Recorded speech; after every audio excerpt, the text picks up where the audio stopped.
Hello everyone, I'm the 12th Women's World Chess Champion Alexandra Kostyniuk, and in this video we're gonna talk about bishop or knight versus pawn endgames. In case of a bishop, usually it's quite an easy task for a bishop to stop one pawn. But there are exceptions, as always. Well, those exceptions are quite rare, and I'll start with this rare example where a bishop loses to a pawn.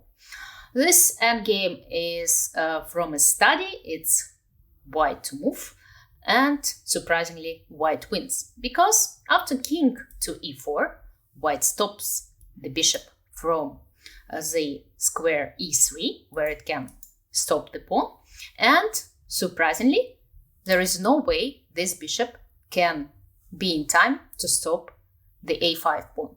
If black plays king e6, then a6, bishop d8, a7 will follow. If black plays bishop h4, trying to stop the pawn from this diagonal, then king f3. And again, it's too bad for this bishop in this particular position. But of course, it's a very rare exception. If we talk about endgames where one knight fights against one pawn, those are quite tricky and complicated. Of course, the more advanced this pawn is, the more dangerous positions are for a knight. If we talk about pawns located on one of these four lines, so central or bishop pawns, in order to make a draw, knight needs to take under control a square in front of such pawns, or if this pawn has already reached the 7th rank, it should be able to take under control from the side the promotional square. Otherwise, the position can be lost. Of course, it depends on the position of the knight's king.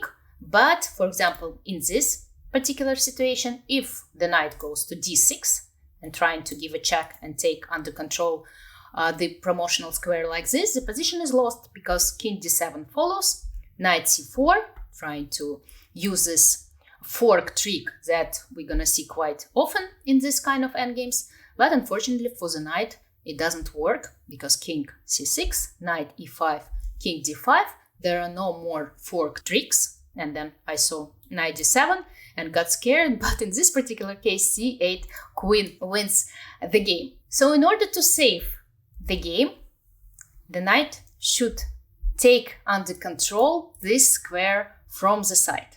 Knight e7 check, that is the correct way to play.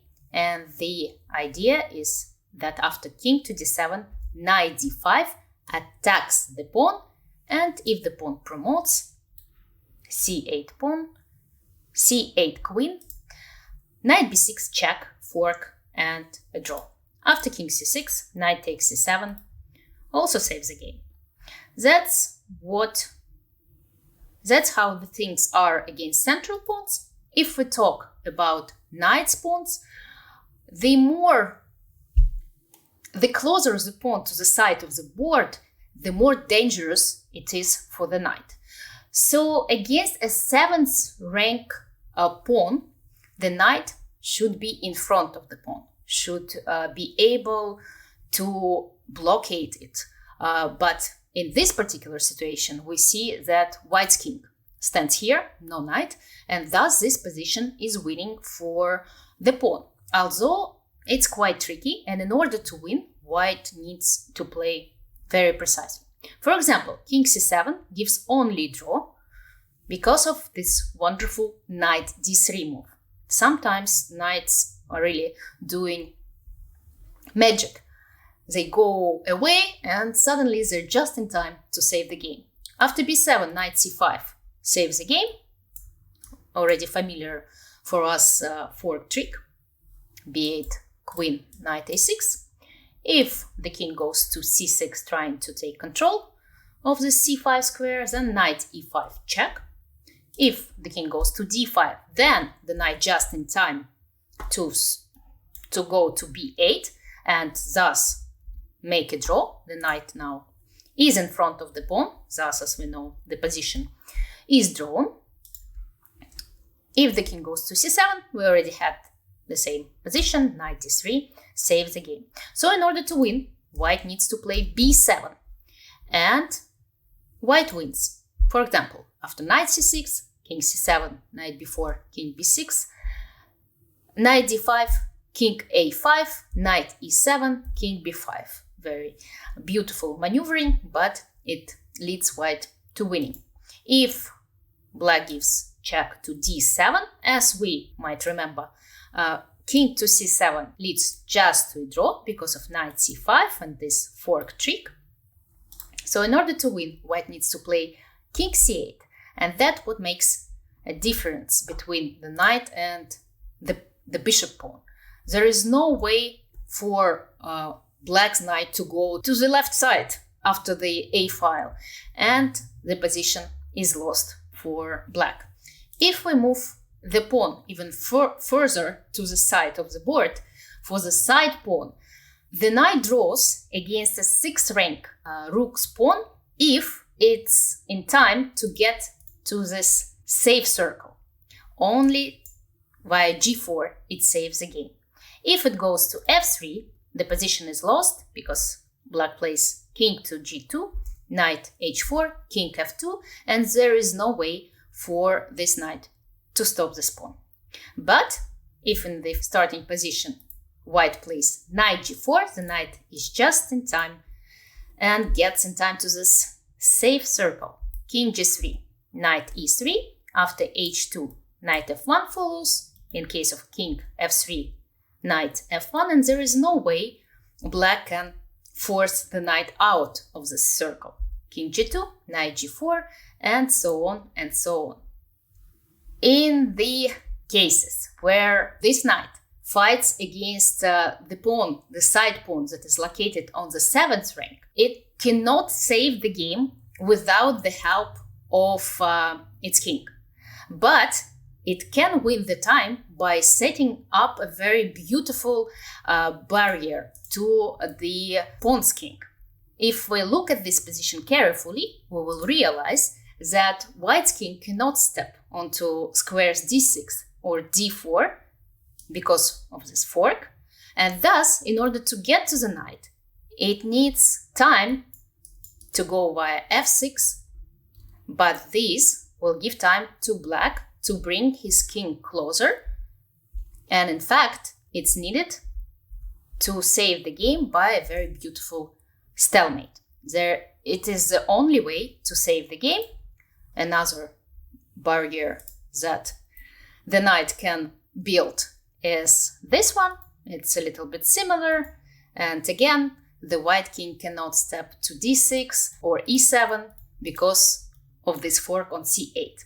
Thus, it needs more time to get around to the knight, and it gives black also more time to get closer to the c7 square that saves black with this beautiful stalemate. If white's king goes via e5, it also quite long, and thus black has time to save the game. One more position that I wanted to show you, where knight surprisingly saves the game.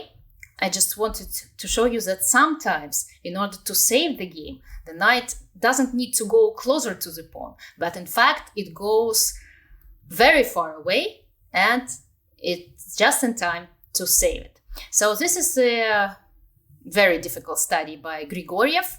It's why to move, and there is just one move that saves the game, and this move is knight a5.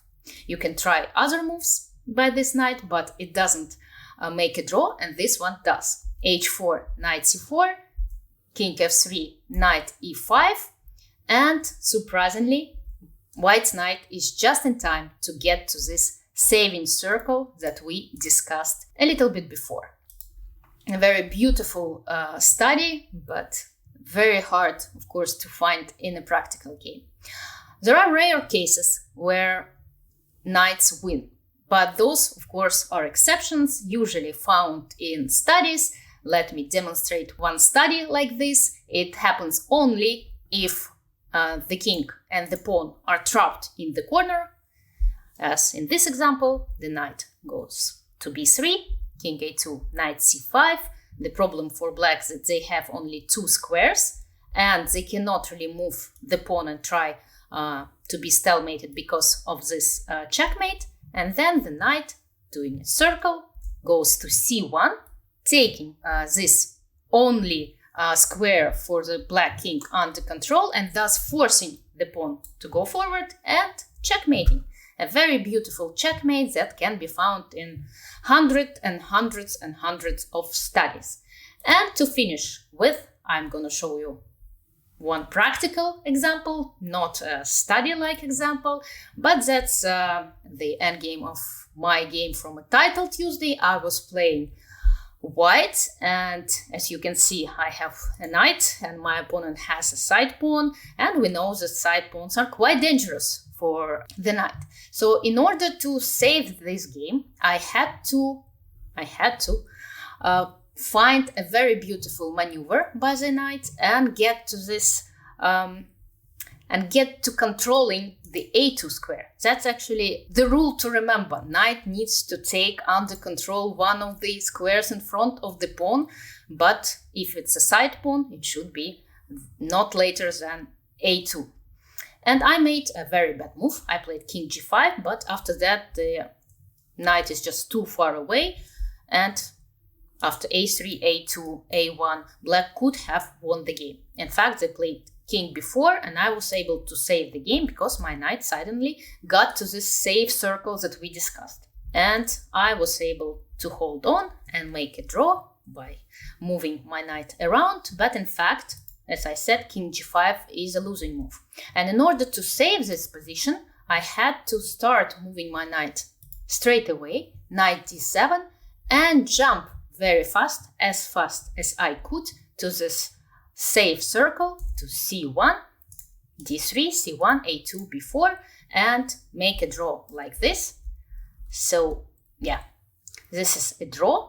And I wish for you, if you're gonna ever fight against a pawn having one knight and that's gonna be a side pawn, remember about safe circles and remember about magical tricks that one knight is capable of doing. Good luck in your games and see you in the next videos.